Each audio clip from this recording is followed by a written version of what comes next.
You're completely unmasked. You are free. Like when I think of a picture of someone who laughs out loud, like that's you. I just love your honesty.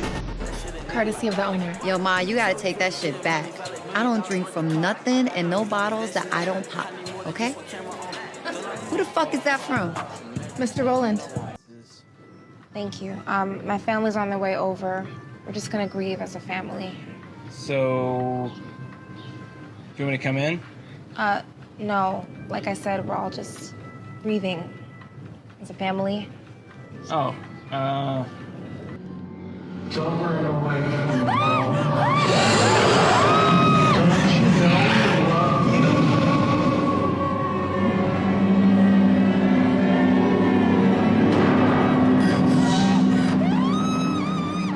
Welcome to the first ever episode of Meet Me at the Club, the dating show where you strip to find love. 6 mysterious singles, 1 hopeless romantic, and a unique chance to unveil the mind and the body at the same time. In this club, we're breaking all the stereotypes of Los Angeles dating. Or are we? Sounds interesting?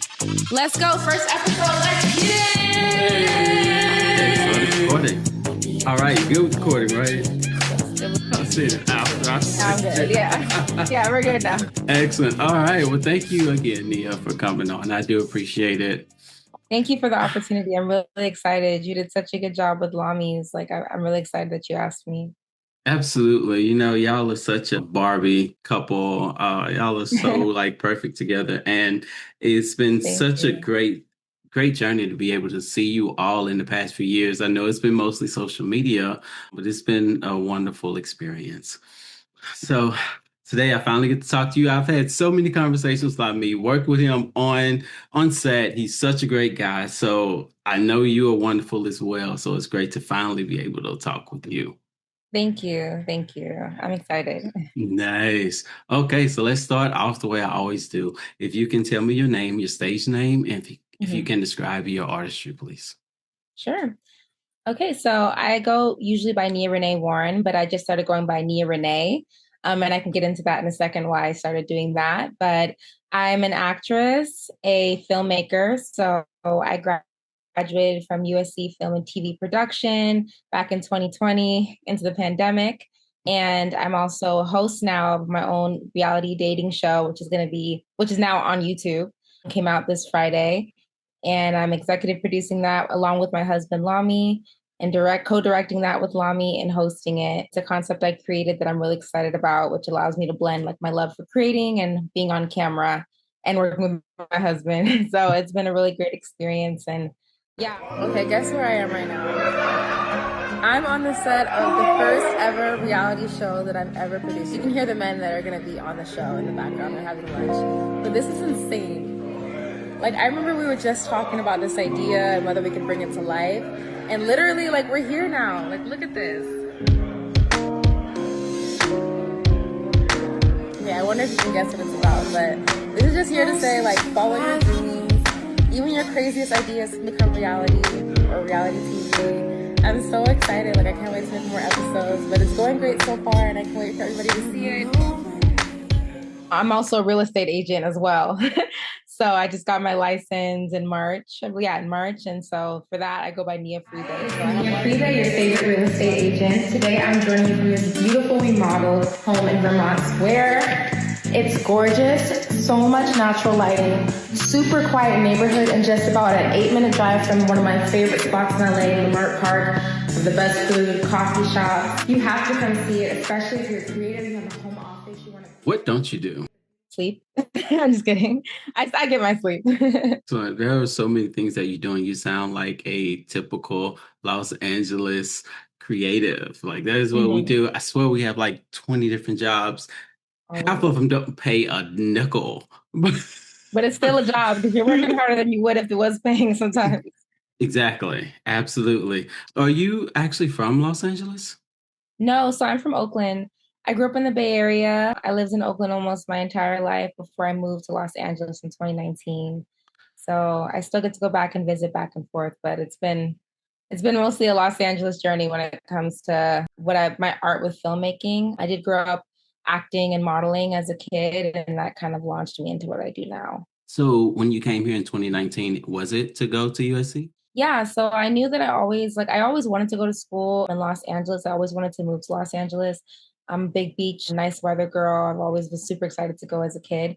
And I started in the Annenberg School of Communications and Journalism for public relations because I wanted to be Olivia Pope. Yes. Yeah. Like I was infatuated with like Kerry Washington as an actress and as her character. So I was like, do I want to be an actress? Do I want to be in public relations? And then I met Lami, and then I decided that I wanted to transfer into the film school like 2 weeks before the application deadline. So he helped me and we made the film. And that's how I got in. But I say we because we do everything together to the film school. It's awesome. Are y'all like high school sweethearts? No, we actually met first day of sophomore year in college. My friend Joy Ofodu held like an annual Black photo shoot for first day of school. And we met there and we've been together ever since. Awesome. Speaking of your time there in school, how do you feel like your college degree prepared you for the entertainment industry? Yeah, that's a good question. So as an actress, because that's what I did when I graduated, like immediately, it really helped me just feel comfortable on set. Sometimes a little annoying because I was like too much of a know-it-all in my head and I was thinking about too many different things, but it helped me. First of all, I got some opportunities to practice acting with up-and-coming filmmakers from the film school and stay connected in that way. But it really helped me be, I think, a better actress, and especially because I studied a lot of directing and I worked with a lot of actors. But there's actually a long period of time where I was really nervous that I wasn't using my degree because besides acting, I didn't go into corporate right after I graduated. I decided to go into being a waitress so that I could make sure that I freed up my time for acting.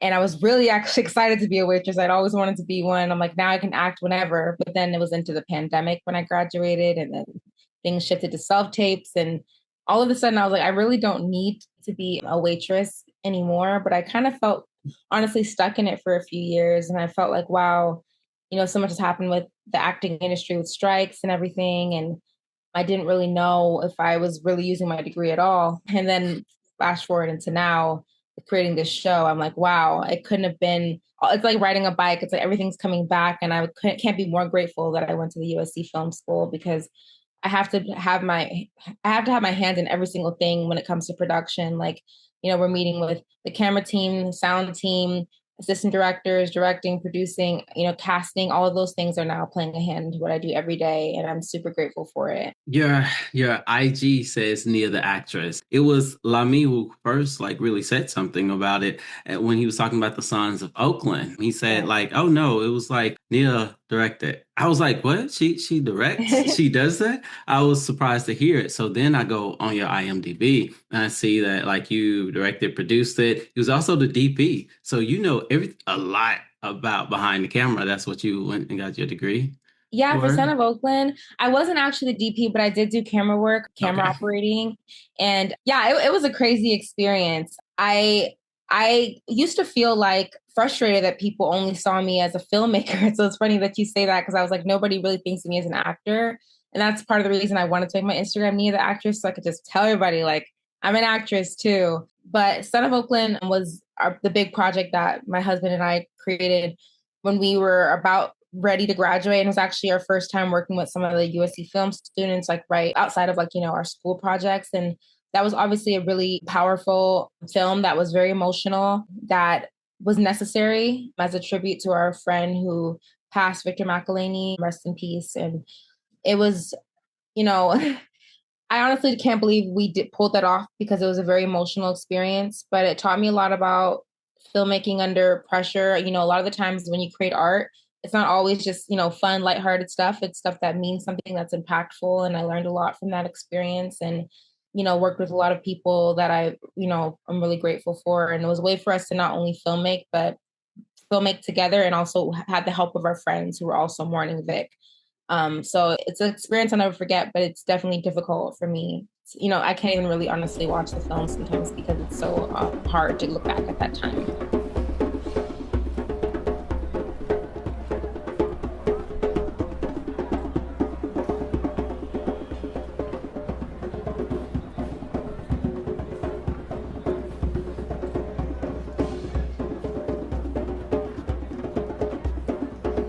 Do you feel like the film is kind of like a coping mechanism for all of your inner circle?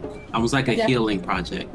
It was definitely healing. We needed each other all at that time. So like it was a way, I think, for all of us to come together in Leimert Park, which is a very powerful Black space in LA that was meant something to Vic, and there's a lot of drumming and everything. And so, yeah, it helped release and acknowledge feelings.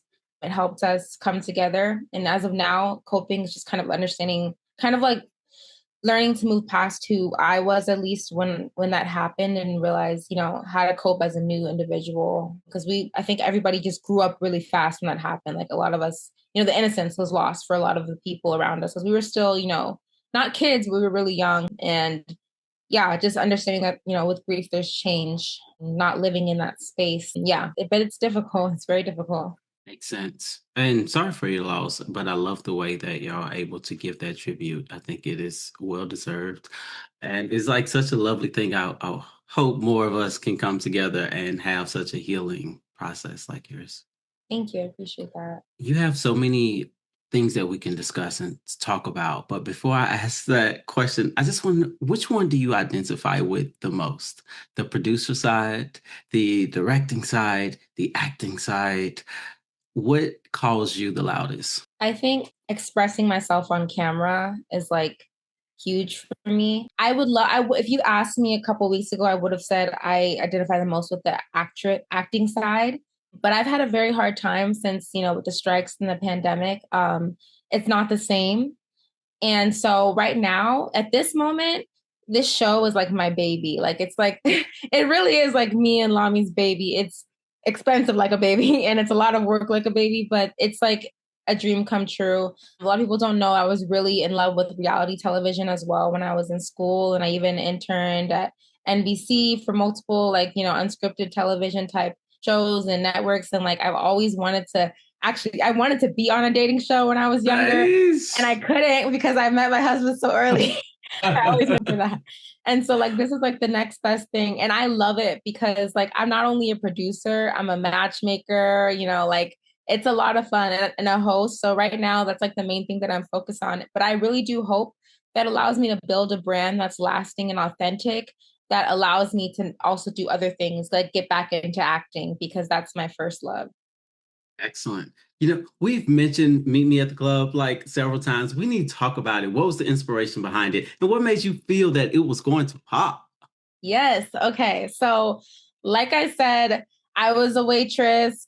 I was not a happy waitress at all. Lami and I were actually on vacation. We were in Thailand, and we were just talking, and I was expressing to him that I was kind of unhappy with life at the moment because in Thailand, but I was unhappy because I felt a little bit hopeless. I felt all I'm hearing is acting is not working out and Hollywood's dying, and I'm at this job I don't like. And I felt like I'm too far out to get into corporate again. And I don't know if I really wanted to. And so all I was thinking about was real estate, but I'm also how am I going to fulfill myself artistically?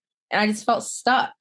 And I told Lami, I actually don't feel like I'm a very creative person. I felt like I was always insecure about that in school. When they'd be okay, you're going to make a film. Now give us an idea in a couple of days. And he stopped me in my tracks and said, are you crazy? You're an extremely creative person. You are creative. And I'm no, I'm not. He's you got to figure out your own way to be creative. Some people come up with stuff on the spot. Some people write things down. A lot of the times I need to just turn off the TV and sit in silence. And so I prioritized through that trip a lot because Lami was sick, going out and just sitting in silence. And I remember there was just one moment where I was just sitting in a hammock, watching the sunset. And things just it was weird. Things just started clicking. People say Thailand's a healing experience, but I was things started making sense. What I need to do is really take more time to be quiet and just think. Even if it's just walking around the house or I always have the TV on. I love TV. I majored in TV. That's my thing. But I stopped and I said, and we started talking about, we're really inspired by Arlette Amuli and Pop the Balloon, and just the fact that she's a self-starter. I think that's amazing. Nice. Okay. And now what do you look for in a woman? First and foremost, I look for God-fearing woman. That's something that's super important to me. My faith is... I always wanted to create reality TV, but I'm I have to wait until I, pitch it to networks. I'm no, I could do this on my own. And I'm passionate about it. So I got home. I started writing down I don't know, 10 ideas a day for reality TV, just writing like stupid things down. And all of a sudden my creativity was just sparking, just unscripted stuff, film stuff, TV ideas. I was like, oh snap, I am creative and I haven't lost it. And then this idea came up and I just remember explaining it to Lami and being like, let's just try it out. And we had no idea how much work it was going to be when we decided to do it. We're like, okay, let's just try it out. And then, like you said, how does film school play into how things are now? I'm so grateful because I still have people from film school that I had worked with. We had such a great relationship. They're on the project now and they're like a part of the core team and they made this possible. And so next thing we know, like we thought, oh, we're just creating a show. And it's like, oh, we're casting, oh, we're doing this, or we're hiring crew, or we're booking spaces, or we're negotiating with people to, and now it's like blown up into like this thing that I'm so excited about. We've already shot, like people don't know, 7 episodes. We're shooting 9 by the end of this weekend. Like we put out the pilot, but like it's like getting better and better. And the way that it looks now, I'm so excited. That is so awesome.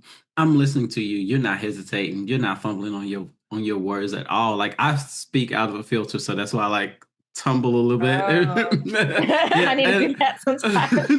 No, you are the most honest person. You are completely unmasked. You are free. Like when I think of a picture of someone who laughs out loud, like that's you. I just love your honesty. Thank you. And when you're talking, I'm like, you're such a great host. Like this is so much fun. Yeah, like you're really great at what you do. I'm honored to be talking to you. I appreciate that. Thank you so much. So one of the other things, I love the fact that you're able to be honest about the state of acting. You're SAG affiliated. Mm-hmm. Like, what does that mean for you now in 2025 to have your SAG card? I wanted it so bad that like, I was like, I decided to get it through background work. People used to say, oh, you can do commercials and then you'll get SAG stuff. And that's how people used to do it. But now a lot of people do it through doing background work and getting vouchers. And like, it was crazy because I'd be doing background work and I'm such a action oriented person. I'm like, okay, we're getting a voucher today. When it wasn't happening, I was like, oh snap. Then I was like, I talked to one girl on set. I'll never forget. She gave me such great advice. She's like, just go ask them for a voucher. Like, just ask them. And everybody would tell you don't do that. And maybe that's the case, but I asked twice and I got my vouchers twice within the next 2 times I did it. And I was like SAG eligible. And then I'm doing SAG projects and yeah, it meant a lot. And, it's unfortunate that like things are so slow, but I'm honored to be a part of like, the group of people that get to be in SAG because I worked really hard to get that and do SAG projects. And I'm excited. I also forgot to mention the last thing we were talking about. I actually quit my job as a waitress like a few weeks ago. Oh, no. Yeah, no, I was so happy. Like, I'm like, this is going to be the greatest day of my life. I'm going to quit when I get a big acting role. And that's going to be the big moment. And that's not actually how it went. It was actually a lot less climactic than that. Like, it was more like, I'm so busy with real estate and I'm so busy, like trying to build my brand in this show. There is no way. Like, I'd be like getting to the end of the day and be like, oh, it's time to go to work. That's not happening. I told my boss, I'm not going to show up. So I'm going to, I'm quitting because I already know I'm not going to be showing up. But I'm so grateful because honestly, like it wasn't some big moment. Like I'm like, oh, I'll book a big role or Lami will book a big role and then I'm going to quit. It was actually like just me doing it on my own terms and listening to signs. And there were like little crazy signs that I was getting that it's time to quit my job. I'm talking like fortune cookies and songs and like little things. And then right after that, all these, I immediately realized, oh, I really can't do this job anymore. And then great things started happening and things started popping up. And I'm like, wow. And it feels good because I didn't do it because of some big thing that I did or someone else did. It's like, it's because of just believing in yourself. And I'm like, that's what I think is going to help me inspire people. It's like taking risks at the right time, which I'm really happy that I did. When you were going through like this point of rejection, you were still booking shows like your short films. Did you have any mentorship or any guidance as well? I know you was doing the inner work, which I appreciate, but did you have personnel and people that were helping you through that time? Like in terms of like rejection and just in terms of like around 2022 to 2024, especially while we're having like SAG and the strikes and then the aftermath of the strikes, the build up to it. Yeah. I feel like for actors, I know there's going to be like so many like films in the future that's going to talk about 2022 to 2024. But for you, during that time period, did you have any mentors or anyone that was helping you through that time? Yeah, I had it really rough. Like I had so many, like I had like an age, like if I tell you the story, it's crazy. Like with agents and just having bad luck with like agents quitting and agents dropping out of the age. Like I've had so many weird moments that I was like, losing a lot of faith. And in terms of like, I think it came from my community that I was able to stay motivated. Like my best friend is an actress, Erin, and like her and I are both in that hustle together. Like we have a lot of parallels in our acting career, and like we're able to help each other stay motivated and also like celebrate each other's wins. Like, if she books something, when we can afford it, and get each other flowers or candles, or just remind each other that every single win is a big win. Same with my husband. And just like honestly using that time to not just sit there and be sad, but like come up with new things that you're interested in doing is important. Yeah, but it's difficult. I also am grateful for my parents because even though I'm 27, like I wanted them to, I'm like, are they low key mad at me? Because like I'm not really using my degree right now, and like, and they're the ones that are like, no, keep going, like, nice. Just do it, like trust yourself, believe in yourself. We believe in you, and so that's where a lot of the mental support is. I also believe in therapy, so that my therapy has been super helpful. Just reminding you that how far you come, because it's super easy to forget. I really wanted a SAG card, then I get the SAG card, and it's like now I really want to get an agent. Now I really want to book a SAG commercial. Like it's always going to be something new, and so it's good to find ways to remind yourself, whether it's your friends, your partners, your therapist, where you started and how far you come, and just be grateful for that. For those new young ladies that's coming behind you, they're going to have some tough times. What advice would you give? In regards to acting or life? Yes. Or in regards to acting? Mm-hmm. In this entertainment industry specifically. Okay. I would say really take the time to see what's authentic to you. There's no rush. And then once you really feel like you know what that is, don't hesitate, just go. I think it's really easy to, if you're attracted to be like, oh, I need to be a model. But if modeling is not your passion, why spend all your time and money on that thing? Find out what's important to you. And also, I think Issa Rae is the one that said this, network laterally. It doesn't feel like that's the right thing to do when you're in college and you're seeing all these guest speakers and all that. And you're like, I need to talk to them. But it's like, I didn't realize I was networking laterally until you trying to create a project. And you're like, oh, this is where the networking laterally really helps. Yeah. And just treat everybody with kindness and respect. You never know when you're going to work together. But yeah, and also don't be afraid to make mistakes. It's okay. Like I used to be afraid to fail in front of people, and like I wanted everything I put out to be really great. But like people just admire people that are constantly hustling and grinding and putting themselves out there. Okay, excellent. So now I have like some very quick questions that I have for you. Just to, this is like the fun part. I like to have a little bit of fun, right? Okay, so it's going to be real quick. Okay. So favorite film and why? Ooh, okay. Best Man is I'm always going to come up and say Best Man. Like that is that. So many Black, beautiful people. My parents had the soundtrack. I was listening to it. I'm big on soundtracks.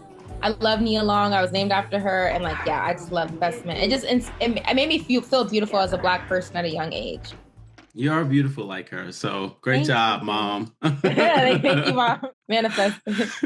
Your life is a soundtrack. Give us 3 top tunes. Oh, crap. Okay. Oh, I'm going to blank.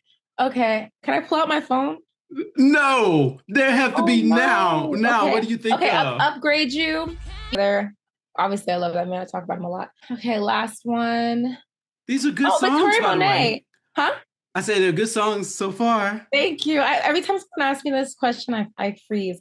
Victoria Monet, Moment song is like about finding your moment, and I want to find my moment. So, what album was that on? Jaguar 1. Okay, I'm gonna have to go look it up now. Oh, you have to. I've seen her live. She's amazing. Excellent. Yeah. Work with any artist, any actor. Who would it be and why? Oh, snap. Okay. Okay. This should be easy. No, it's not. I'm thinking of so many people and then nobody at all. Okay. If I were to work with anybody, I want to work on a Mara Bracco Kill project. So I would say I would want to work with her. That's I'm obsessed with all of her projects. Excellent. And the last question, what was the last book you read? The last book I read, I think it was something to do with real estate, so I won't talk about that one. Oh my God. I had a lot of social anxiety, and there's this book. You can't remember the title, but you can just tell us what it's about. It's by Leimert something. It's just about talking to people and feeling more comfortable in your skin. Like, a lot of people don't realize that because I come off, but I had a lot of social anxiety growing up. I wouldn't say I had it as much anymore, but it really helps me just let down my walls. So yeah, I'm totally going to remember the name of it as soon as we hang up. Absolutely. By Leimert something. Yeah. Oh my gosh. Del Londes. Yes. Thank you.